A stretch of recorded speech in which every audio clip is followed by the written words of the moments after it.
Unlike its parent show Doctor Who, the first 2 series of Torchwood never really had multi-part stories. Instead, every episode was essentially standalone with links to others, taking a more traditional approach for TV. The closest thing to a multi-part story in Series 1 was the episode Captain Jack Harkness leading into the finale End of Days. However, Series 2 would push the envelope more, creating the so-called Owen Trilogy, 3 episodes that officially remained standalone, but formed a narrative arc regarding the character's death and resurrection. Reset ended with this death. Dead Man Walking would resurrect him, and then A Day in the Death would examine the aftermath and explore Owen struggling to live as a recently undead person. Despite loving Reset, I don't really vibe with Dead Man Walking. However, Joseph Lister's A Day in the Death is much more character-centric and thematic. So does it solve the problems of Dead Man Walking and serve as a satisfying conclusion to this trilogy? Or does it spend too long wallowing in character drama with arguments and outbursts? Well, clear out your flat and get comfy, because it's time to review A Day in the Death. You know, you get to live forever.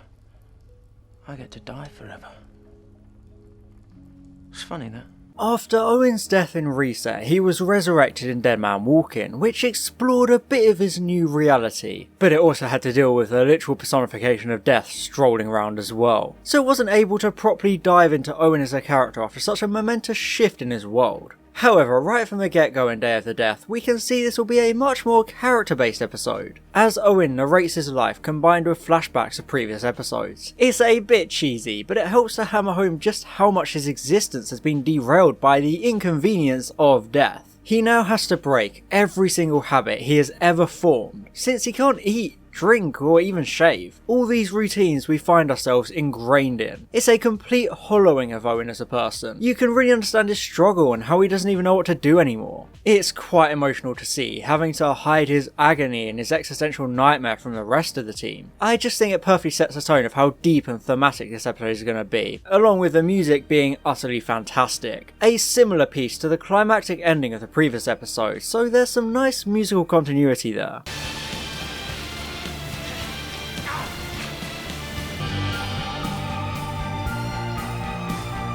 It turns out Owen has developed a new pastime of hanging out on roofs with people who are ready to jump. I guess it's some new form of counselling then. The handy flashing of his bullet wound gets Maggie off the edge, although she quite understandably doesn't believe he's dead. I mean, if a dude came up to you and said he was resurrected from death, you'd probably tell him to jog on. You can't die twice!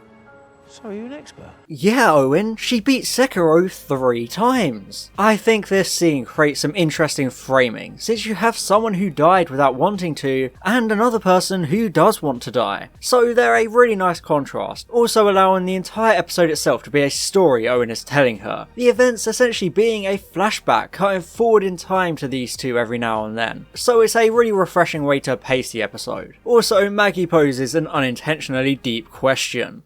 If you are dead, then why are you here? This is essentially a question summing up the entire episode as a whole. Owen was brought back so Jack could get the code to the alien morgue, but then he survived. Even after beating the embodiment of death, he's still here. As I mentioned, he can't function as a normal human being anymore, so this isn't just a question wondering why he's up there on a roof with her, it's the very same question he himself is asking about his own existence. By the end, we get an answer of sorts, so it all comes full circle in a gratifying way, further showing how good this opening is for framing this narrative about Owen's identity and sense of belonging. Because Owen is officially dead, Jack relieves him of his duties, despite Owen believing he's still fit to serve. I do find it funny that this isn't even the first time in the show he's been fired, since Jack kicks him out during End of Days, although this time it's different. Like I pointed out in the previous 2 reviews, the presence of Martha doesn't seem like a coincidence. She is a doctor and can replace Owen on the team, which is something Jack confirms here. Martha Jones will replace you as Torchwood's new medical officer. I appreciate that this scene has a lot of nuance and moral shades of grey. Owen is right to be angry, since he died for this organisation and never asked to be brought back. But now he's almost being blamed for existing, experimented on like some common alien or monster Torchwood needs to deal with. It's dehumanising, so his frustration is more than understandable, especially because these are his friends. However, on the other hand, Torchwood needs to maintain their mission, even if it does mean testing one of their own. When Owen was brought back, death manifested as well, so they have no idea what other consequences there may be. It's simple procedure and they have to stick to that,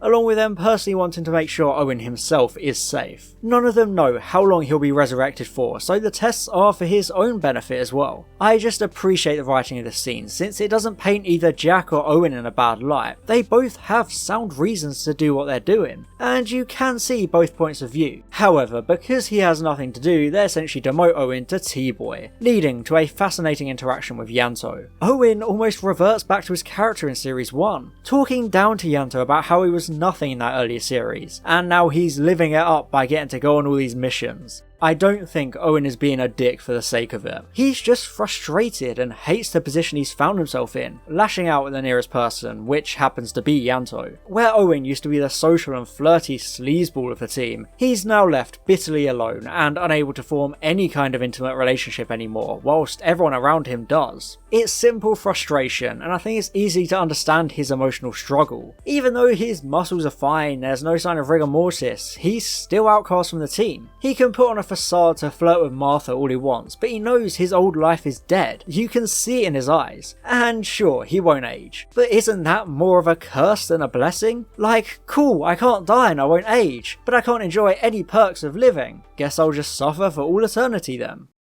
The team then have a meeting about Henry Parker, an eccentric but reclusive millionaire Torchwood has known about for a long time, but now there are weird electrical flare-ups coming from his house which Torchwood need to check out in case of alien shenanigans. Something Day in the Death does so much better than Dead Man Walking is a more scaled back narrative. Where Dead Man Walking has some big end of the world plot, all Day in the Death has is, oh yeah, there's some weird old guy with an alien artifact, let's go check it out. Sure, there's still an element of world-ending threat, but it opens up the story so much more by just telling the human narrative at once, and it excels because of it. Look no further than the simple scene of Owen realising he sliced his hand open without knowing it, again showing how terrible his immortality is. He's immortal, but not invincible. He can still lose limbs and sustain injuries that will never heal, so when you look at it, the whole resurrection deal is getting worse by the minute. This numbness to everything had been touched upon in Dead Man Walking, but this is probably the most sobering example of it yet. A grim look at how disconnected he is from the entire human race around him. He can't feel any pain, human contact, or even anything he's touching with his own hands. It's absolutely haunting to imagine going through this. A truly awful thing nobody should ever have to experience. It's something that continues to justify Owen's hopelessness and hollowness, once again presenting that existential question of, Why are you here? thanks to the unbearable boredom of having nothing to do, Owen is sent home by Jack to waste away watching TV. But it's just awful daytime TV, so he understandably gets bored of that too, instead throwing away pretty much everything in his flat, since he can't even eat. At this point, the only purpose of food is to taunt him for not being able to eat it. I think it shows how much we take these things for granted. If you're hungry, you can just get a snack from the fridge and go about your day. But for Owen, he can't even feel hunger anymore, so food is useless. Much like the hand, it's a great representation of this hollow and lifeless existence. However, Tosh then pays a visit and eats in front of him. I understand she's just not thinking, but this is a dick move. Think, Tosh, think. It's also kind of a dick move that she says this. You haven't changed, have you? It's all about Owen. The dude just died and came back to life. You expect him to think about anything else? Indeed, she moans about her day and he just blanks her. Simple workplace gossip would understandably mean a lot less when you're a straight up zombie, so I can't blame him for not paying attention. He finally has enough of Tosh babbling about her day and confronts her on why she's really here. This is the date that we were talking about. You know, you got your beer, you got pizza, you and me. It's just how you wanted it. Similarly to the outburst at Yanto, this is just him trying to vent his frustrations at how he's being alienated, and how everyone is treating him differently. Despite him harbouring some feelings for Tosh, he knows he can't give her anything anymore, so he's essentially just projecting his own newfound insecurities because he doesn't want to blame himself. It's quite a powerful scene on a character level, especially as he snaps his finger to highlight how utterly broken he is. None of the others understand what he's going through, they're essentially just saying, it'll get better, without truly knowing the hell he's experiencing. All he wants is for them to understand, but none of them can. So his outbursts are easily justifiable. It all comes to a head as Owen leaps off a pier into the bay in the desperate hopes of drowning himself and ending it all, but he still can't get a release, even now. And then Jack comes in and has the gall to say, How long's this gonna go on for, Owen? this isn't a phase. He's not painting his face and listening to Insane Clown Posse. He's got literally no way of living a satisfying life. So I don't really understand Jack not seeing that, especially because he was the one who fired him and forced him into this emptiness to begin with. Why did you bring me back? We then find out why Maggie wants to commit suicide, since her husband died in a car crash on their wedding day and this is their first anniversary. The scene is fantastic, really emotional as we see the flashback of her perfect day turned living nightmare. I adore the visual of her walking down the empty road in a bloodstained wedding dress. It's absolute perfection. Rather than joyfully riding off into her new life with her husband, she's having to traipse back into a lonely and joyless life, forced to navigate a colder world by herself. It really helps you understand her motivation and why she's been driven to this ledge. I also like how she criticises the usual "it'll get better" concept, which thematically ties into how the team are treating Owen. It's always such a hollow thing to say, because some things simply don't get better over time, but people feel like they have to say it because what else do you say? To be honest, it's why I never really took much offence to that infamous scene at the end of Can You Hear Me, where the doctor admits she doesn't know what to say when Graham is worried about his cancer coming back. Sure, she could say, "Oh, don't worry, everything will be fine," but those words feel blank. Sometimes it's better just hear the truth, rather than the same thing everyone else has already told you. Now, obviously I'm not saying don't try to talk people out of suicide. My point is simply that repeating the same hollow phrases can sometimes do more harm than good, which is what we partly see with Maggie, because she feels so bitterly disappointed that things didn't get better after everyone told her they would. That lack of the hope she was promised has made things worse, so that's why it's important to not repeat the same hollow phrases. However, the team soon finds something for Owen to do, since they need to break into Parker's heavily secure house, complete with body heat sensors. Handy that. Sounds like you need a dead man. Torchwood's Series 2 plot device boogaloo is here and you can't escape it. I do think it's a shame that it takes until Owen can actually do something for the others for them to reinstate him. It kinda makes it seem like he's only useful when they can use him, which isn't a great reflection on them as people, and makes them look quite selfish. But that doesn't matter as he's soon suited up ready to sign a Manchester United contract. I'm made of glass.